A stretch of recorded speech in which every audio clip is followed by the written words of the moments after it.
Supply of the brain के बारे में बताऊंगी कि ब्रेन में ब्लड सप्लाई कैसे होती है। जो हमारा आयोटा होता है, ascending iota arch of iota में कन्वर्ट होता है। और आर्च ऑफ आयोटा की 3 ब्रांचेस होती है, brachiocephalic trunk, left common carotid artery और लेफ्ट सबक्लेवियन आर्टरी। जो ब्रोंकियोसेफेलिक ट्रंक है वो फर्दर डिवाइड होती है 2 आर्टरी में, राइट सबक्लेवियन आर्टरी और राइट कॉमन कैरोटिड आर्टरी। जो राइट सबक्लेवियन आर्टरी है वो राइट वर्टिब्रल आर्टरी से होते हुए हमारे ब्रेन की बेसिलर में ब्लड सप्लाई देती है। ठीक है, इसी प्रकार लेफ़्ट साइड में भी जो लेफ़्ट वर्टिब्रल आर्टरी है वो हमारे बेसिलर्स में ब्लड सप्लाई देती है।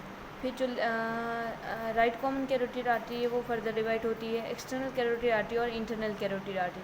जो एक्सटर्नल कैरोटिड आर्टरी होती है वो हमारे फेस की मसल को या फेशियल भाग को ब्लड सप्लाई देती है। जो इंटरनल कैरोटिड आर्टरी होती है वो हमारे ब्रेन को ब्लड सप्लाई देती है।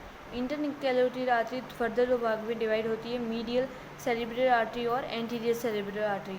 इसी प्रकार लेफ़्ट साइड भी लेफ़्ट एंटीरियर सेरेब्रल आर्टरी और लेफ़्ट मीडियल सेरेब्रल आर्टरी।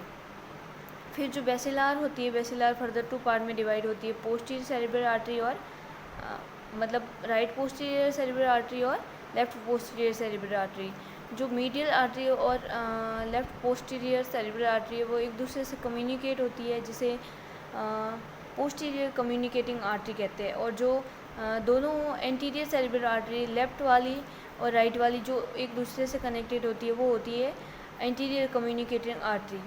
ठीक है, तो ये blood supply of the kidney, आप इसे देख लीजिए। Thank you.